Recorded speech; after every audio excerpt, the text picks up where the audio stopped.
शांती. आज 11/12/2020 ची मुरली आहे. आजच्या मुरलीचे सार आहे, गोड मुलांनो, मधुबन परम पवित्र शिवपित्याचे घर आहे. इथे तुम्ही कोणत्याही पतिताला घेऊन येऊ शकत नाही. प्रश्न आहे, या ईश्वरीय संस्थेमध्ये जे पक्के निश्चय बुद्धी आहेत त्यांची लक्षणं काय असतील? उत्तर: पहिले लक्षण, ते स्तुती निंदा सर्वांमध्ये धैर्याने काम घेतील. दुसरा, कधी क्रोध करणार नाहीत. तिसरा, कोणालाही दैहिक दृष्टीने पाहणार नाहीत. आत्म्यालाच पाहतील, आत्मा समजून गोष्टी करतील. चौथा, पती पत्नी सोबत राहूनही कमल फूल समान राहतील. पाचवा, कोणत्याही प्रकारची इच्छा ठेवणार नाहीत. गीत आहे, जले न क्यों परवाना. ओम शांती. आत्मिक मुलांसाठी आत्मिक पिता समजावत आहेत.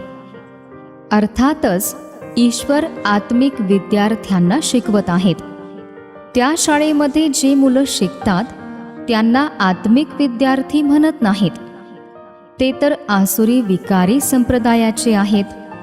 यापूर्वी तुम्ही पण आसुरी किंवा रावण संप्रदायाचे होते. आता रामराज्यामध्ये येण्यासाठी 5 विकाररूपी रावणावर विजय मिळवण्याचा पुरुषार्थ करत आहात. जे ज्ञान प्राप्त करत नाहीत त्यांना समजावे लागेल की तुम्ही रावण राज्यामध्ये आहात. ते स्वतः तसे समजत नाहीत. तुम्ही आपल्या मित्रसंबंधी इत्यादींना म्हणता की आम्ही बेहदच्या पित्याद्वारे शिकत आहोत. तर असे नाही की त्यांना पण निश्चय होईल. किती पण पिता किंवा ईश्वर स्वतः म्हणतील तरी सुद्धा ते निश्चय करणार नाहीत. नवीन मनुष्यांना तर इथे येण्याची आज्ञाच नाही. पत्राशिवाय किंवा विचारल्याशिवाय कोणीही इथे येऊ शकत नाही, म्हणजे मधुबनला जाऊ शकत नाही. परंतु कधी कधी कोणी येतात तर हे पण बेकायदेशीर वागणे आहे, म्हणजे कायद्याचे उल्लंघन करणे आहे. प्रत्येकाचा पूर्ण समाचार, नाव इत्यादी विचारायचे असते. यांना पाठवावे का? मग बाबा म्हणतील की लवकर पाठवा. जर आसुरी पती दुनियेचे विद्यार्थी असतील तर बाबा समजावतील. ते शिक्षण तर विकारी पतीत शिकवतात, इथे तर ईश्वर शिकवतात. त्या शिक्षणाद्वारे पायी पैशाचे पद मिळेल. जर कोणी मोठी परीक्षा पास करतील तर किती कमावतील? विनाश तर अगदी समोर उभा आहे. नैसर्गिक आपत्ती पण येणार आहे, हे पण तुम्ही समजता. जे समजत नाहीत त्यांना बाहेर स्वतंत्र रूममध्ये बसवून समजवायचे असते. हे ईश्वरीय शिक्षण आहे. यामध्ये निश्चय बुद्धी असणारेच विजयी होतील, म्हणजे विश्वावर राज्य करतील. रावण संप्रदाय असणारे तर हे जाणतच नाहीत. यामध्ये खूप सावध राहायला हवे. परवानगीशिवाय कोणीही आतमध्ये येऊ शकत नाही. हे काही फिरण्याचे स्थान नाही. थोड्या दिवसांमध्ये कायदे सुद्धा कडक होतील, कारण हे परम पवित्र स्थान आहे. शिवबाबांना इंद्र पण म्हणतात ना. ही इंद्रसभा आहे. 9 रत्नांची अंगठी पण घालतात. त्या रत्नांमध्ये नीलम असते, पन्ना, माणिक सुद्धा असतो. ही सर्व नावं ठेवलेली आहेत. परींचे पण नावं आहेत ना. तुम्ही उडणाऱ्या पर्या आत्मे आहात असे तुमचेच वर्णन आहे. परंतु मनुष्य या गोष्टींना काहीच समजत नाहीत. अंगठीमध्ये जेव्हा रत्न घालतात तर त्यामध्ये कोणी पुष्कराज, नीलम पण असतात. काही रत्नांचे मूल्य 1000 रुपये तर काही रत्नांचे मूल्य 10-20 रुपये पण असते. मुलांमध्ये पण क्रमानुसार आहेत. काही तर शिकून मालक बनतात आणि काही दासदासीच बनतात. राजधानी स्थापन होत आहे ना, तर बाबा सन्मुख शिकवत आहेत. इंद्र पण त्यांनाच म्हटले जाते. ही ज्ञानाची वर्षा आहे. ज्ञान तर बाबांशिवाय दुसरे कोणीच देऊ शकत नाही. तुमचे मुख्य ध्येय हेच आहे. जर निश्चय झाला की ईश्वर शिकवतात तर ते शिक्षणाला सोडणार नाहीत. जे पत्थर बुद्धी असतील त्यांना ज्ञानबाण कधीच लागणार नाही. चालता चालता विकारांमध्ये फसून जातील. 5 विकार अर्ध्या कल्पाचे शत्रू आहेत. माया देह अभिमानात आणून सापट मारते. मग आश्चर्यवत ऐकून दुसऱ्यांना ज्ञान सांगून परत पळून जातात. ही माया खूप मोठी बलवान आहे. एकदाच वार करते आणि विकारात घेऊन जाते. आपण कधी विकारात जाणार नाही असा निश्चय केल्यावर सुद्धा मायेची चापट लागते. इथे तर स्त्री पुरुष दोघांनाही पवित्र बनवले जाते. ते सुद्धा ईश्वराशिवाय दुसरे कोणीच बनवू शकत नाही. ही ईश्वरीय संस्था आहे. बाबांना नावाडी पण म्हटले जाते. तुम्ही नौका आहात. नावाडी येतात तर सर्वांची जीवनरूपी नौका किनाऱ्याला लावतात. असे म्हणतात की सत्याची नौका हलेल डुलेल परंतु बुडणार नाही. अनेक मठ पंथ आहेत. ज्ञान आणि भक्तीचे जसे काय युद्ध होते. कधी भक्तीचा विजय होतो परंतु शेवटी तर ज्ञानाचाच विजय होणार. भक्तीकडे खूप मोठमोठे योद्धे आहेत. ज्ञान मार्गामध्ये पण मोठमोठे योद्धे आहेत. अर्जुन भीम इत्यादी नावं ठेवली आहेत. या तर सर्व गोष्टी बनवल्या आहेत. गायन तर तुमचेच आहे ना. हिरो हिरोईनचा अभिनय तुम्हीच करता. यावेळी युद्ध चालते. तुमच्यामध्ये पण बरेच आहेत जे या गोष्टींना बिलकुल जाणत नाहीत. जे चांगले असतील त्यांनाच ज्ञानाचा बाण लागेल. 3ऱ्या दर्जाचे तर बसू पण शकणार नाहीत. दिवसेंदिवस कायदे खूप कडक होत जातील. म्हणजे नियम कडक होतील. पत्थर बुद्धी जे काहीच समजत नाहीत त्यांना इथे बसवणे पण बेकायदेशीर आहे. हा हॉल परम पवित्र स्थान आहे. पोपला सुद्धा पवित्र म्हणतात ना. हे शिवपिता तर परम पवित्र आहेत. बाबा म्हणतात या सर्वांचे मला कल्याण करायचे आहे. हे सर्व विनाश होणार आहे. हे पण कोणीही समजत नाहीत. जरी ऐकतात परंतु एका कानाने ऐकून दुसऱ्या कानाने सोडून देतात. काही धारणा पण करत नाहीत आणि करवत पण नाहीत. असे मुके आणि बहिरे बरेच आहेत. बाबा म्हणतात वाईट ऐकू नका, वाईट बोलू नका. ते लोक तर माकडाचे चित्र दाखवतात परंतु हे तर मनुष्यांसाठी म्हटले जाते.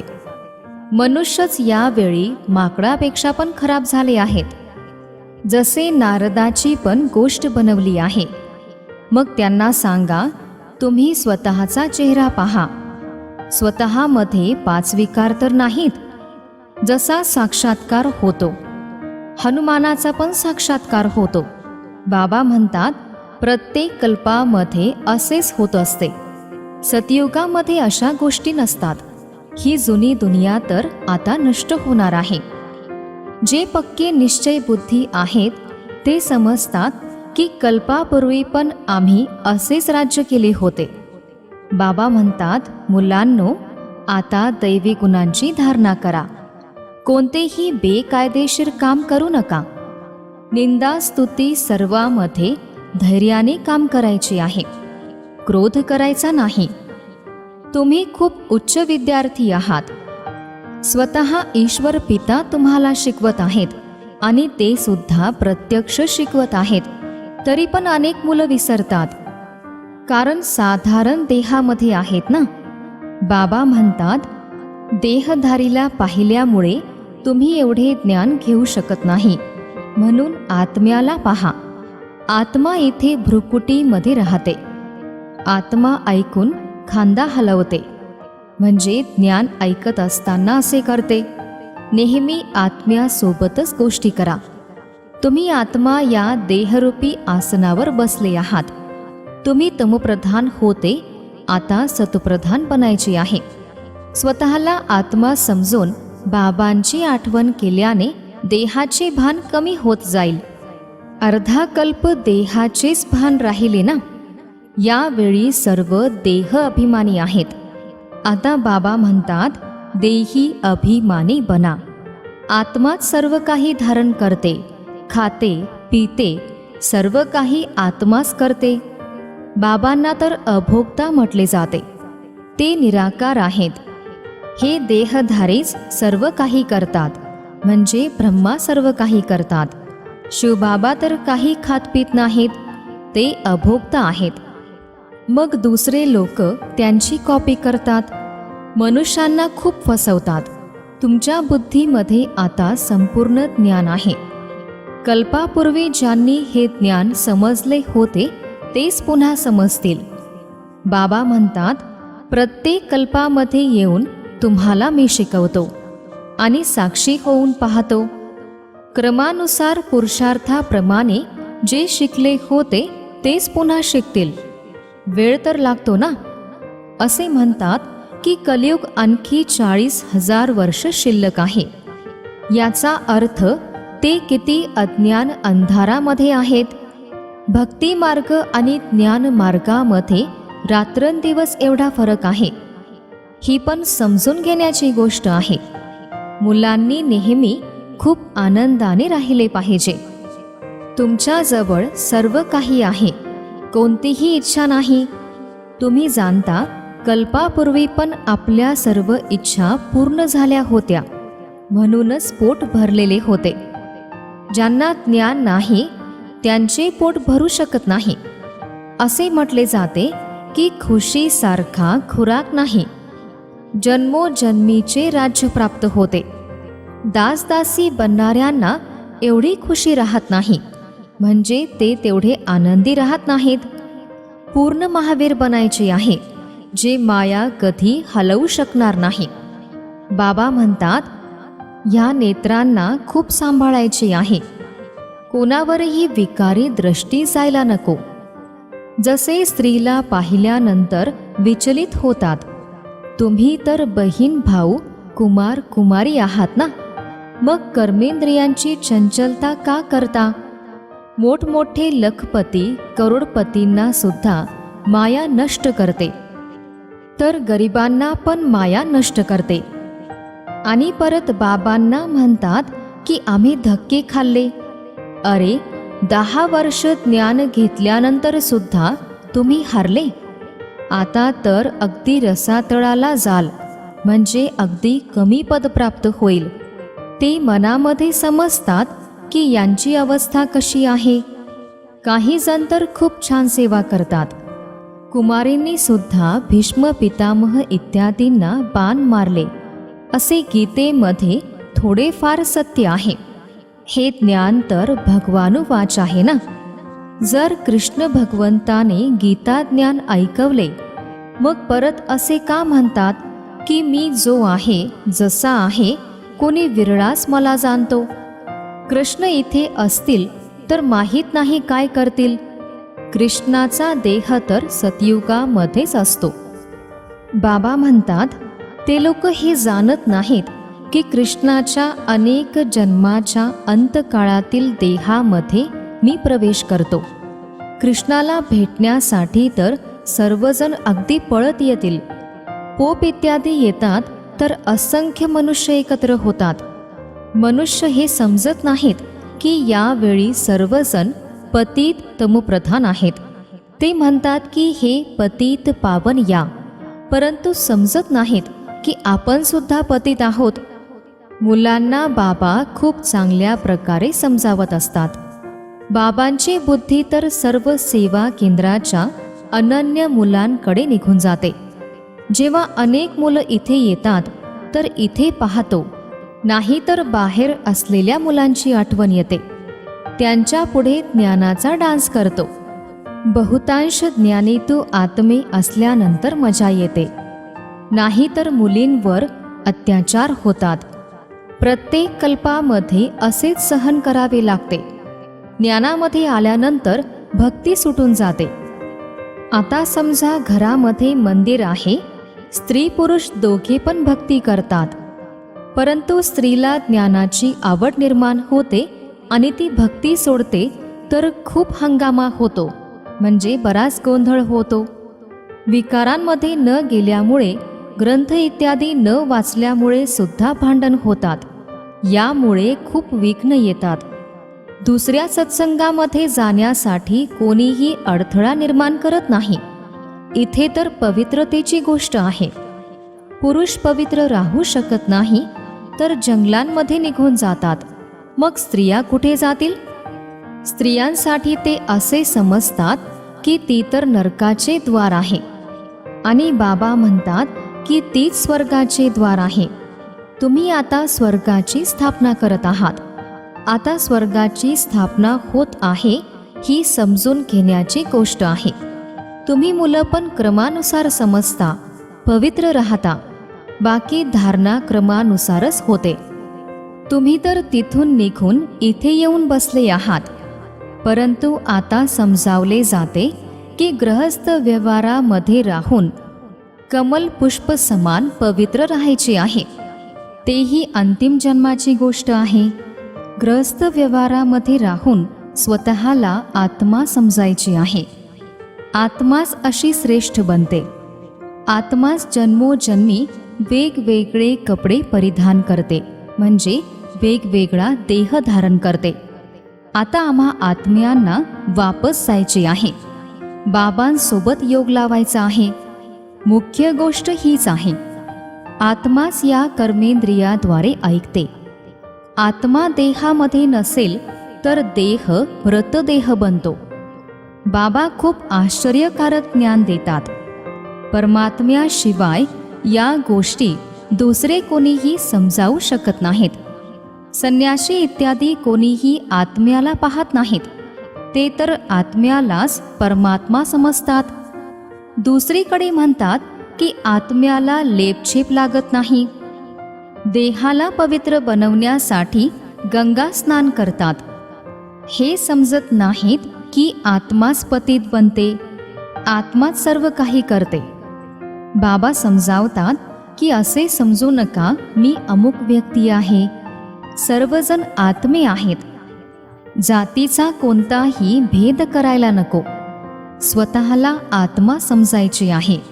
शासन सुद्धा कोणत्या धर्माला मानत नाही. हे सर्व देहाचे धर्म आहेत, परंतु सर्व आत्म्यांचे पिता तर एकच आहेत. आत्म्यालाच पाहायचे आहे. सर्व आत्म्यांचा स्वधर्म शांत आहे. अच्छा, गोड गोड फार फार वर्षांनी भेटलेल्या मुलांप्रती मात पिता बाप दादांची प्रेमपूर्ण आठवण आणि सुप्रभात. आत्मिक पित्याचा आत्मिक मुलांना नमस्ते. आत्मिक मुलांचाही आत्मिक पित्यांना नमस्ते. धारणेसाठी मुख्य सारांश आहे. पहिला सारांश, ज्या गोष्टी कामाच्या नाहीत त्या एका कानाने ऐकून दुसऱ्या कानाने सोडून द्यायच्या आहेत. वाईट ऐकायचे नाही, वाईट बोलायचे नाही आणि वाईट पाहायचे नाही. बाबा जे शिक्षण देतात त्यांनाच धारण करायचे आहे. दुसरा सारांश, कोणत्याही हद्दच्या इच्छा ठेवायच्या नाहीत. डोळ्यांना खूप सांभाळायचे आहे. विकारी दृष्टी जायला नको. कोणत्याही कर्मेंद्रिया चंचल व्हायला नको. आनंदाने भरपूर राहायचे आहे.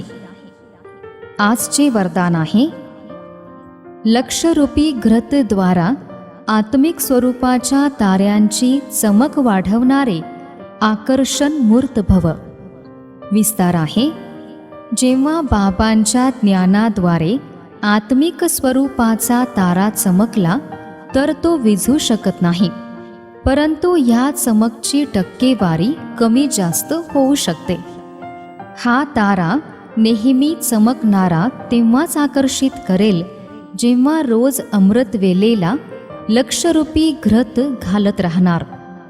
जसे दिव्यामध्ये तेल घालतात तर तो एकरस जळत राहतो, असे संपूर्ण लक्ष देणे म्हणजे बाबांचे सर्व गुण आणि शक्तींना स्वतःमध्ये धारण करणे या लक्षाद्वारे आकर्षण मूर्त बनू शकणार.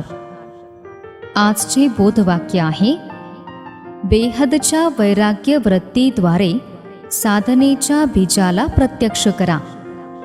ओम शांती.